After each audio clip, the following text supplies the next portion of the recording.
Thank you very much.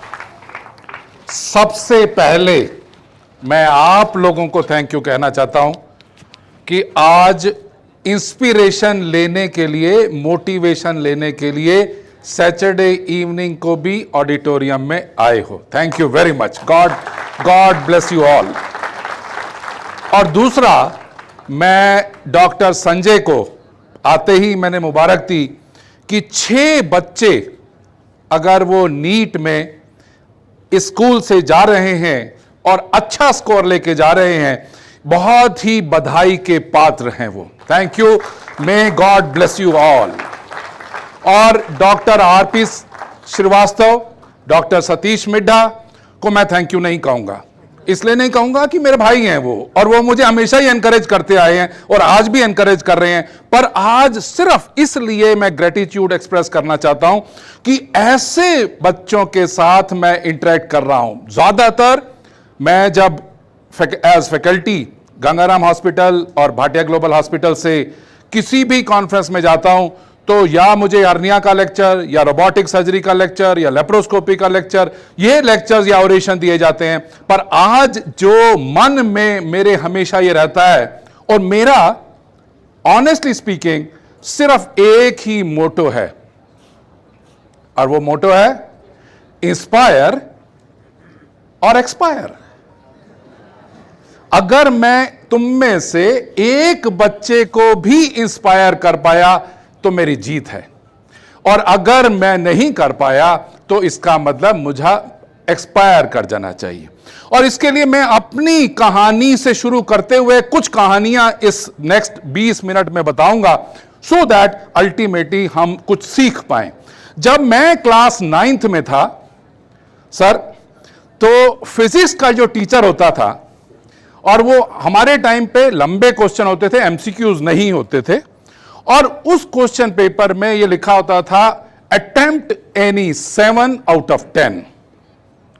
और मैं क्या करता था, आंसर शीट पे लिखता था चेक एनी 7, कि सारे मैंने अटेम्प्ट कर दिए, अब तुम्हारी मर्जी है कि 7 चेक करो। मैथमेटिक्स का जो पेपर होता था, हर बारी, चाहे वो क्लास 9th 10th 11th, हमारे टाइम पे हायर सेकेंडरी होती थी 11th तक, तो हर बारी मैं लास्ट में लिख कर आता था cut 1 mark if possible.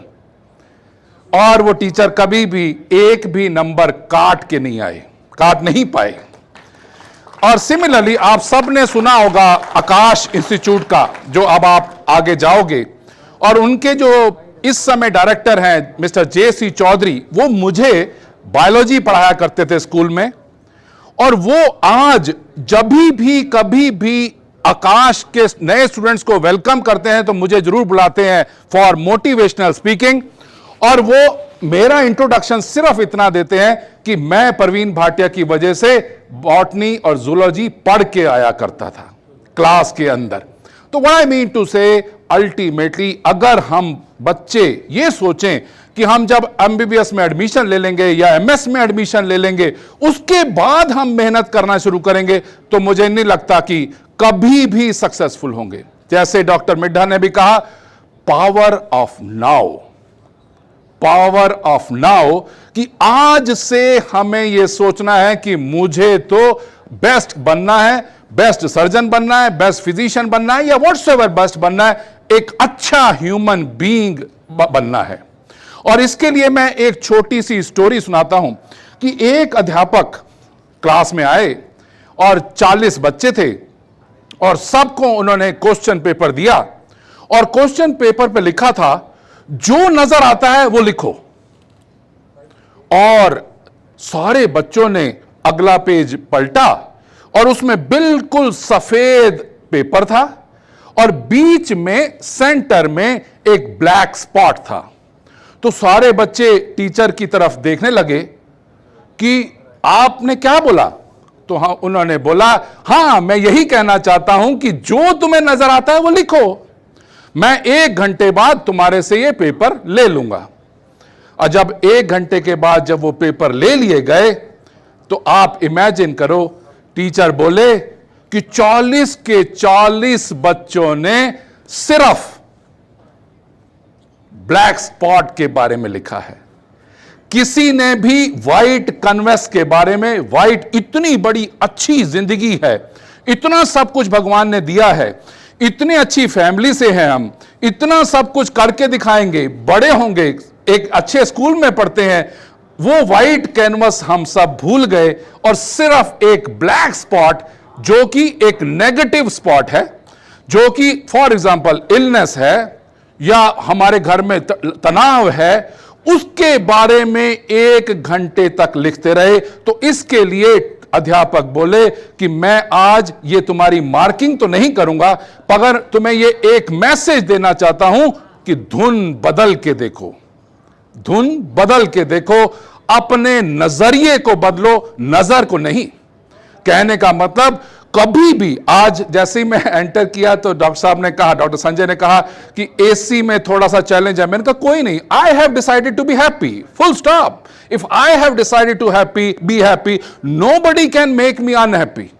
I have decided to be happy, क्योंकि मुझे मन में, मेरे को तो खुशी इस बात की हो रही है कि मैं अपने प्यारे बच्चों के साथ बात कर रहा हूं, तो मुझे एसी से क्या लेना देना, मुझे सोफे से या कुर्सी से क्या लेना देना, when I have decided to be happy. और दूसरी बात, कभी भी ये मत सोचना कि दूसरा, मेरा पड़ोसी या मेरा दोस्त तुम्हारे को अनहैप्पी या हैप्पी कर सकता है। ये तो खुद को हमें ही अंदर से अपने आप को हैप्पी रखना है। और जैसे कि डॉक्टर मिड्ढा ने भी कहा, स्माइल और वो मल्टीप्लाई करेगी। Similarly our aim, our target should be spread happiness as much as possible. एक छोटी सी कहानी, एक 5वीं क्लास में बच्चा था, टेडी उसका नाम था, और उसकी जो मैडम थी, उन्होंने रिपोर्ट कार्ड पे लिखा कि he is a useless boy and he should not be promoted. तो जब ये प्रिंसिपल साहब के पास ये पहुंची उनकी रिपोर्ट कार्ड, तो प्रिंसिपल साहब ने उनको बुलाया, टीचर को बुलाया और पूछा कि ये क्या, आपने इतना नेगेटिव कमेंट कैसे लिख दिया कि he is a useless boy, he should not be promoted. क्या आप उनकी डिटेल में गए? तो टीचर बोली, नहीं सर, मैं डिटेल में तो नहीं जा पाई। तो उन्होंने कहा, इनकी क्लास 4th की, क्लास 3rd की रिपोर्ट बुक मंगवाई जाए। जब क्लास 3rd की रिपोर्ट बुक मंगवाई गई, उसमें लिखा हुआ था एक्सीलेंट बॉय। क्लास 4th की बुलाया गया तो उसमें लिखा हुआ था मोर देन एवरेज बॉय, और क्लास 5th में लिखा गया है he should not be promoted. तो टीचर से पूछा कि क्या तुम इतनी डिटेल में गई? तो उसने कहा, नहीं, मैं नहीं गई। उन्होंने बोला, तुम अब, आज मैं तुम्हें कहता हूं कि डिटेल में जाओ और मुझे बताओ। और जब वो आए तब उसने बताया कि क्लास 3 में जब ये टेडी था तो इसकी मां को ब्रेस्ट कैंसर हो गया, और क्लास 4th में उस मदर की डेथ हो गई, और क्लास 5 में क्योंकि डेथ हो चुकी थी इसलिए उनकी फैमिली में कोई इतना ध्यान नहीं दे पाया, इसलिए वो बच्चा इतना अच्छा नहीं कर पाया। इस बात को सुन के या इस गहराई में जाके जो टीचर थी वो भी हैरान हो गई कि ये तो क्लास टीचर का रोल था और मुझे क्लास टीचर की तरह बिहेव करना चाहिए था, मुझे सिर्फ एक कमेंट नहीं देना चाहिए था।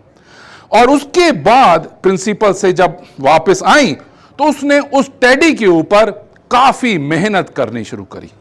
मेहनत इसी तरीके से करनी शुरू करी कि जैसे कि उसकी मां हो, और करते करते हर बारी क्लास में हर क्वेश्चन का पहले पूछे टेडी से, टेडी तुम बताओ, और टेडी कुछ बताता और एनकरेज करती। करते करते फेयरवेल पार्टी आ गई, 11th 12th क्लास हुई, और जब फेयरवेल पार्टी थी तो हर बच्चा अपनी मैडम्स के लिए, फेवरेट टीचर्स के लिए गिफ्ट लेके आया था। और उसमें देखा कि टेबल पे एक अखबार में बैंगल्स लिपटे हुए थे और एक परफ्यूम की बोतल थी। तो टीचर, जो क्लास टीचर थी, वो समझ गई। उन्होंने बुलाया कि ये गिफ्ट किसने दिया है? तो टेडी उठा कि ये मैडम, ये मैंने आपके लिए दिया है। ये जो बैंगल्स हैं, जब मेरी मां की डेथ हुई थी तो उन्होंने पहने हुए थे, इसलिए मैं ये आपको दे रहा हूं। और जो परफ्यूम की बोतल है, ये मेरी मां यूज किया करती थी, ये आधी परफ्यूम की बोतल है। और उसके बाद फेयरवेल हुई और क्लास चले गए। बहुत साल बीतते चले गए। एक दिन इसी टीचर को टेलीग्राम आया टेडी की तरफ से कि मैडम मेरी शादी हो रही है और आप जरूर आना। और जब चर्च में शादी हो रही थी तो मैडम ने एंटर किया, उसने टिकट भेज दी थी। जैसे ही एंटर किया तो जो बाकी स्कूल के बच्चे थे उन्होंने कहा नहीं मैडम आपको सबसे आगे वाली रो में बैठना है, टेडी ने हमें कहा था। और वहां पहुंची तो वहां देखा बोर्ड लगा था मदर।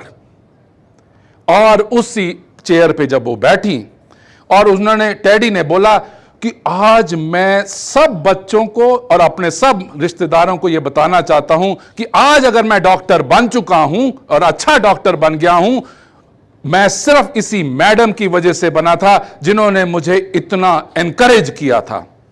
तो मैडम से रहा नहीं गया। मैडम स्टेज पे आई, कहती है कि ये लड़का, ये टेडी बिल्कुल सच नहीं कह रहा। मुझे इसी बच्चे ने सिखाया कि एज ए टीचर मुझे मदर पहले बनना पड़ेगा। और जिस दिन मैं मदर बन गई अपने बच्चों को, इसी की वजह से मेरे इस विद्यालय के काफी बच्चों को इंजीनियरिंग में एडमिशन मिलनी शुरू हुई, मेडिकल कॉलेज में मिली और चार्टेड अकाउंटेंसी में मिली। व्हाट आई मीन टू से, it is a good lesson for teachers also. Ultimately बच्चे को अपना बच्चा, जिस दिन हम अपने बच्चे की तरह ट्रीट करेंगे, ना कि एज स्टूडेंट की तरह ट्रीट करेंगे, कभी हो ही नहीं सकता कि रिजल्ट स्कूल का अच्छा ना आए। तो इसके लिए मैं सब तुम्हारी तरफ से, स्पेशली तुम्हारी तरफ से सब टीचर्स को भी बोल देता हूं कि प्लीज जब भी पढ़ाओ हमें हमेशा एनकरेज करो। हमें पढ़ तो लेंगे ही, डॉक्टर तो बन ही जाएंगे, सर्जन बनना है, मगर हमें वैल्यूज जरूर सीखनी है।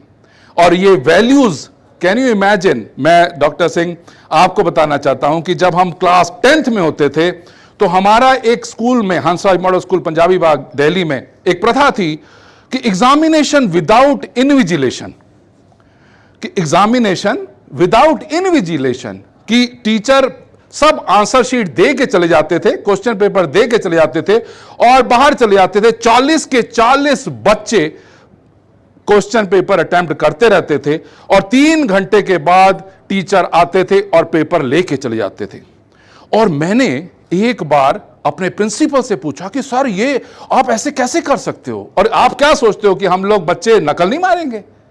उन्होंने कहा अगर इवन इफ आप नकल मारेंगे भी, पर फिर भी मैं ये आप सबको ये वैल्यूज देना चाहता हूं कि जिंदगी में इसकी नकल या इसकी नकल से कुछ नहीं होने वाला। आपको तो रोज टेस्ट किया जाएगा, आपका एग्जाम तो रोज होगा। अगर आप ऑनेस्ट होंगे, अगर आपके अंदर वैल्यूज होंगी तो ही आप सक्सेसफुल हो पाएंगे, नहीं तो कभी भी सक्सेसफुल नहीं हो पाएंगे। और आज भी मैं बड़ी ऑनेस्टली बोलता हूं, आज भी जो भी भगवान ने हमें दिया, जितनी सक्सेस दी है वर्ल्ड ओवर, इंटरनेशनली जहां पे भी हम ऑपरेशन करते हैं, मगर मैं हमेशा ये याद रखता हूं कि उन वैल्यूज की वजह से ही हम इतने लेवल तक इतने सक्सेसफुल हो पाए। सिमिलरली एक और छोटी स्टोरी जिसकी मार्शमैलो थ्योरी, मार्शमैलो थ्योरी। एक दिन एक टीचर, थैंक यू, एक टीचर ने सारे 40 बच्चों को एक एक टॉफी दे दी और यह बोला कि मैं 10 मिनट के बाद क्लास में आऊंगा, मगर आपने किसी ने भी टॉफी खानी नहीं है। और 10 मिनट के बाद जब वो वापस आए तो सिर्फ 7 बच्चे ऐसे थे जिन्होंने टॉफी नहीं खाई थी। बाकी 33 बच्चों ने आपस में डिस्कशन कर रहे थे कि कितनी अच्छी टॉफी है, कितना मजा आ रहा है, कितना अच्छा टेस्ट है, मुंह में जाके पिघल सी जाती है। तो टीचर को लगा कि ये कैसे हुआ, तो टीचर ने उन 7 बच्चों के नाम नोट कर लिए अपनी डायरी में, और इनका नाम था मिशेल। और ये मिशेल जो थे, इन्होंने जब नोट कर लिया और जब स्कूल से बच्चे चले गए तो ये पहुंच गए as a professor in Stanford University USA में। तो इन्होंने देखा, इन्होंने स्टडी किया कि जो 7 बच्चों ने टॉफी नहीं खाई थी, जो 7 बच्चों ने पेशेंस रखी थी, जो 7 बच्चों ने वेट करा था, जो 7 बच्चों ने डिलेड ग्रेटिफिकेशन पे विश्वास किया था, वो बच्चे बहुत अच्छा कर रहे थे लाइफ के अंदर। और जो 33 बच्चे थे वो एक किस्म से हैंड टू माउथ जिंदगी बिता रहे थे। तो ये लेसन जब मिशेल को मिला एज ए टीचर, तो उन्होंने काफी सारे लोगों को, मेडिकल स्टूडेंट्स को और स्टूडेंट्स को एक ये अध्ययन किया कि किस किस बच्चे में पेशेंस है, किस किस बच्चे में पेशेंस नहीं है, कौन लोग हैं जो सिर्फ इमीडिएटली ग्रेटिफिकेशन चाहते हैं, एकदम रिजल्ट चाहते हैं, या कुछ लोग वेट करके रिजल्ट चाहते हैं, वही डिफरेंस क्रिएट कर सकते हैं। तो मेरा कहने का आप सबको मेरी रिक्वेस्ट यह है कि मत सोचो कि आज अगर आप कर्म कर रहे हो तो आज ही रिजल्ट मिल जाएगा। ऐसा नहीं होगा। रिजल्ट मिलेगा आपके जब 6 बच्चे मेडिकल कॉलेज में जा सकते हैं, मुझे पूरा विश्वास है, और आगे भी आप लोग भी मेडिकल कॉलेज में जाएंगे, सर्जरी करेंगे, रोबोटिक सर्जरी करेंगे, लेप्रोस्कोपिक सर्जरी करेंगे, अपना हमारा कंट्री का नाम रोशन करेंगे। जैसे डॉक्टर आरपी श्रीवास्तव ने बोला कि हम ही तो कल तुम्हारे पेशेंट होंगे। तो इसमें हमारा सबसे ज्यादा सेल्फिश इंटरेस्ट है कि हमें ही अपने बच्चों को अच्छी तरीके से ट्रेन करना है, सो दैट अल्टीमेटली जब हमारे पे वो ऑपरेशन करें या हमारी जब वो केयर करें तो उसका बेस्ट पॉसिबल रिजल्ट दे पाए।